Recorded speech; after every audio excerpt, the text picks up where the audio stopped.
شروع کرتا ہوں اللہ کے نام سے جو بڑا مہربان نہایت رحم والا ہے۔ اور جب یہ ظالم عذاب دیکھ لیں گے پھر نہ تو ان سے ہلکا کیا جائے گا اور نہ وہ ڈھیل دیے جائیں گے۔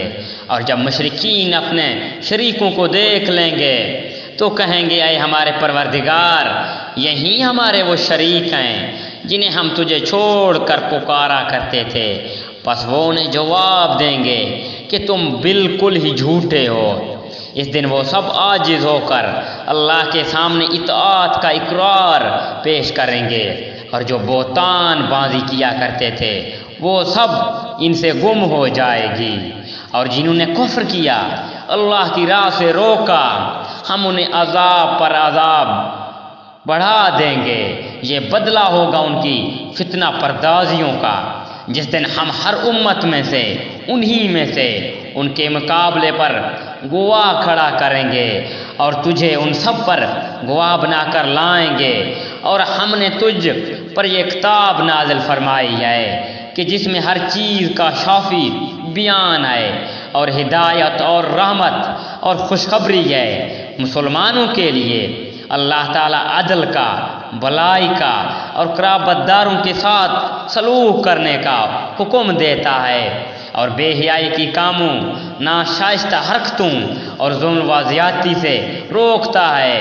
وہ خود تمہیں نصیحتیں کر رہا ہے کہ تم نصیحت حاصل کرو، اللہ کے عہد کو پورا کرو، جب کہ تم آپس میں قول و اقرار کر دو، اور قسموں کو ان کی پختگی کے بعد مت توڑو، حالانکہ تم اللہ تعالیٰ کو اپنا ضامن ٹھہرا چکے ہو۔ تم جو کچھ کرتے ہو اللہ تعالیٰ اس کو بخوبی جان رہا ہے۔ اور اس عورت کی طرف نہ ہو جاؤ جس نے اپنا سوت مضبوط کاٹنے کے بعد ٹکڑے ٹکڑے کر کے توڑ دیا، کہ تم اپنی قسموں کو آپس کے مکر کا باعث ٹھہراؤ، اس لیے کہ ایک گروہ دوسرے گروہ سے بڑھ چڑھا ہوا جائے۔ یہی بات ہے کہ اس عہد سے اللہ تمہیں آزما رہا ہے۔ یقین اللہ تعالیٰ تمہارے لیے قیامت کے دن ہر اس چیز کو کھول کر بیان کر دے گا جس میں تم اختلافات کر رہے تھے۔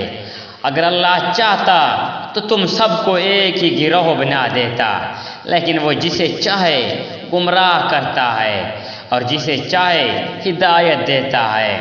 یقیناً تم جو کچھ کر رہے ہو اس کے بارے میں باز پرس کی جانے والی ہے، اور تم اپنی قسموں کو آپس کی دغا بازی کا بہانہ نہ بناؤ، پھر تو تمہاری قدم اپنی مضبوطی کے بعد ڈگمگائیں گے، اور تمہیں سخت سزا برداشت کرنا پڑے گا، کیونکہ تم نے اللہ کی راہ سے روک دیا، اور تمہیں بڑا سخت عذاب ہوگا۔